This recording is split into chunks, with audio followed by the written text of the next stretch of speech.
Hello, welcome to रुजदान HRF classes. इस video में हम एग्ज़ाम एनालिसिस करेंगे अक्टूबर 1 का शिफ्ट 1 एंड शिफ्ट 2 पेपर 1 का। ठीक है, और इस चैनल पे आपको एग्ज़ाम एनालिसिस मिल जाएगा पेपर 1 का। इसके अलावा भी पेपर 1 की प्रिपरेशन मिल जाएंगी, जो कि टॉपिक्स जो टॉपिक्स पूछे जा रहे हैं इस बार एग्ज़ाम्स में, उनको मैंने एक्सप्लेन करने की, समझाने की कोशिश की है और वीडियोज़ में। तो आप प्लीज़ और वीडियोज़ को भी देखिए। ठीक, जैसे पोल्यूशन से रिलेटेड बहुत सारे क्वेश्चंस आ रहे हैं, एयर पोल्यूशन, नॉइज़ पोल्यूशन से रिलेटेड क्वेश्चंस हमने देखे हैं कि पिछले शिफ्ट्स में, पिछले एग्जाम्स में पूछे जा चुके हैं। अभी जो हुए हैं 29 सितंबर में, तो उसमें पूछा जा चुका है। तो मैंने वो नॉइज़ पोल्यूशन से रिलेटेड सब कुछ एक वीडियो में एक्सप्लेन किया है विद PYQs, और PYQs इसके बहुत ज़्यादा इंपॉर्टेंट हैं, तो प्लीज़ आप उसको देख लीजिए जाके। ठीक, और अगर आपने अभी तक आपने चैनल को सब्सक्राइब नहीं किया तो प्लीज़ चैनल को सब्सक्राइब कर दीजिए। इस चैनल पे आपको मिलते हैं videos lecture paper 1 and paper 2 economics के, और PYQs मिलेंगे पेपर 1 पेपर 2 इकोनॉमिक्स के। करंट अफेयर्स आपको मिलेंगे जो कि एक्सपेक्टेड करंट अफेयर्स होते हैं कि हाँ ये पूछे जा सकते हैं यूनिट 9 से लेकर यूनिट 8, 9, 10, जैसे ICT और higher education, people development environment, इससे रिलेटेड करंट अफेयर्स भी आते हैं, देखने को मिलते हैं हमें। तो उसकी वीडियोस, उसकी शॉर्ट्स भी मैं आपको प्रोवाइड कराती हूँ। और साथ ही अगर आपको फ्री PDF नोट्स चाहिए जो मैं वीडियोस बनाती हूँ उससे रिलेटेड, तो आप मेरे टेलीग्राम चैनल को सब्सक्राइब कर सकते हैं।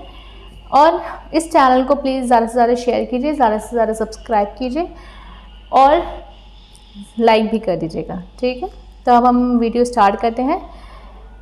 पेपर 1, पेपर 2 1 अक्टूबर को जो हमारा एग्जामिनेशन हुआ था शिफ्ट 1, शिफ्ट 2 का, सब पूरा एनालिसिस मैंने यहाँ पे यूनिट वाइज एक्सप्लेन करने की कोशिश की है। तो टीचिंग एप्टीट्यूड में जो पूछा जा रहा है वो है methods on teaching, pedagogy, habit. ठीक है, तो यहाँ पे मेथड्स ऑफ टीचिंग से रिलेटेड क्वेश्चंस बन रहे हैं, और levels of teaching, Bloom's taxonomy. तो ब्लूम्स टैक्सोनॉमी जो है ये हमारा पिछले भी आ चुका है।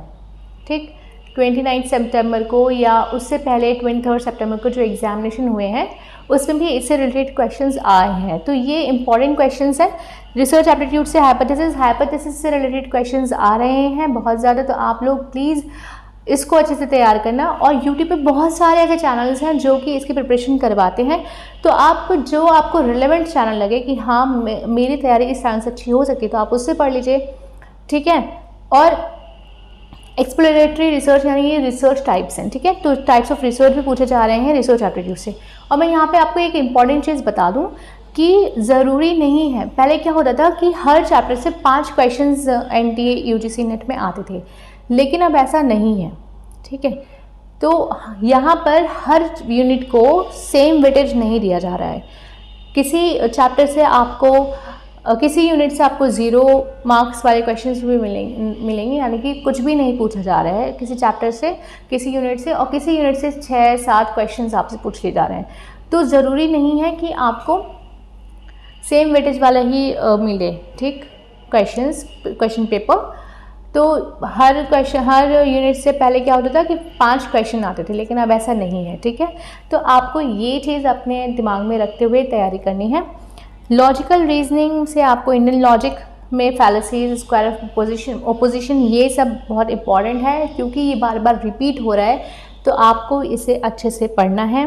कम्युनिकेशन में देखो, कम्युनिकेशन में क्या आता है, कम्युनिकेशन में ये तो बैरियर्स इन कम्युनिकेशन, ये भी टाइप्स ऑफ कम्युनिकेशन होता है। ठीक है, तो ये 20 सितंबर में जो एग्ज़ाम्स है उसमें भी है, 23 में, 29 में, ये सारे ही एग्जाम सेशन में मैंने जितना भी अभी एनालिसिस किया है उन सब में ये पूछे जा रहे हैं। तो दीज आर मोस्ट इम्पॉर्टेंट, तो प्लीज़ आप इसको तैयार कीजिए। और साथ ही मैं यहाँ पे आपको एक बात बताती चलूँ कि जितने भी लोगों से मेरी बात हुई है वो ये कह रहे हैं कि PYQs रिपीट हो रहे हैं, तो PYQs आपको बहुत अच्छे से करने हैं। ठीक है, देखो ICT में मैंने PYQs सॉल्व करने की कोशिश की है, तो प्लीज़ आप लोग PYQs अच्छे से देख लो। ठीक, लिंक मैं आपको दे दूँगी आई बटन में भी और डिस्क्रिप्शन में, उन वीडियोस को आप जाके देख लीजिएगा। जैसे RAM, ROM, BIOS, ये सब क्या है, बहुत ही इम्पॉर्टेंट और बहुत ही ईजी टॉपिक्स हैं। ठीक है, ये आपको 5 नंबर प्रोवाइड करवाएंगे। अगर ICT से यही सब PYQs उठ के आ जाएंगे, 5 क्वेश्चन मान लो, तो 10 नंबर आपके हो गए। ठीक, MICR bar code full form of HTTP ISP binary number को डेसिमल नंबर में कन्वर्जन करना उसका। और आउटपुट का यहाँ पे पूछा जा रहा है कि आउटपुट का सीक्वेंस बताइए, ठीक है। तो आउटपुट डिवाइसेस दे रखी थी, उनको सीक्वेंस में लगाना था। Full form of CC, so very very easy and very very important, क्योंकि आ चुका है एग्जाम में पूछा जा चुका है, तो इम्पॉर्टेंट है। आप CC के साथ इसको BCC भी इसकी फुल फॉर्म देख लीजिएगा, इसको भी आपको करना है, ठीक है। हायर एजुकेशन से एंशिएंट यूनिवर्सिटीज ट्रैवलर के बारे में पूछ लिया गया। National education policy very important, तो ये आपको करनी है।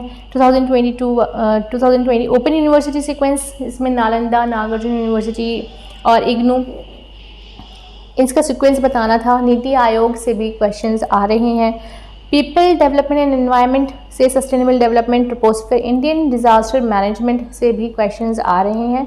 और अभी ये इंडियन डिजास्टर मैनेजमेंट ट्रोपोस्फियर यहाँ पे नया टॉपिक देखने को मिला है, तो ये ट्रोपोस्फियर आपको अच्छे से करना है, ठीक है। ट्रोपोस्फियर, स्ट्रेटोस्फियर, क्या क्या ये कौन कौन से कितने लेवल्स होते हैं इसके, ठीक है।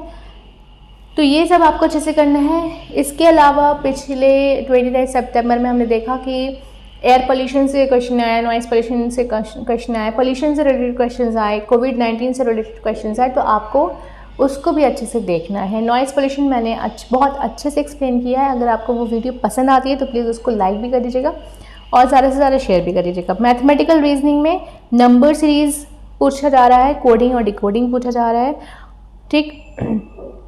और एक बात मैं आपको बता दूं, अगर आप मैथमेटिकल रीजनिंग बहुत अच्छे से कर रहे हैं तो आपका DY ऑलरेडी कंप्लीट हो जाएगा, अच्छे से कंप्लीट हो जाएगा। क्योंकि मैथमेटिकल रीजनिंग में आपका रेशियो है, प्रोपोर्शन है, परसेंटेज वाला है, डिस्टेंस है, स्पीड है, ये सब अगर आपने मैथमेटिकल रीजनिंग पोर्शन बहुत अच्छे से किया है, ठीक है, तो आपको एक मैथमेटिकल में भी आपको स्कोर मिलेगा और दूसरा आपको DI में भी स्कोर मिलेगा, जो कि 5 नंबर का आता है। अब सुनने में आया है कि अब 6 क्वेश्चंस भी आ रहे हैं 5 के अलावा, ठीक है। तो आपके अगर मैं कहूँ कि आपके 10 क्वेश्चन में से भी 8 क्वेश्चन सही हैं तो 16 नंबर आपको मिल जा रहे हैं, ठीक है। और RC मॉडरेट आ रहा है, रीडिंग कॉम्प्रिहेंशन मॉडरेट आ रहा है, तो ये आपको अच्छे से करना है। DI भी कोई ज़्यादा टफ नहीं आ रहा है, अच्छा इजी आ रहा है, मॉडरेट आ रहा है, तो आपको रेशियो और परसेंटेज वाला पे ज़्यादा फोकस करना है, ठीक है। और अगर आपने चैनल को सब्सक्राइब नहीं किया तो प्लीज़ सब्सक्राइब कर दीजिए, लाइक कर दीजिए, ज़्यादा से ज़्यादा शेयर कर दीजिए। Thank you.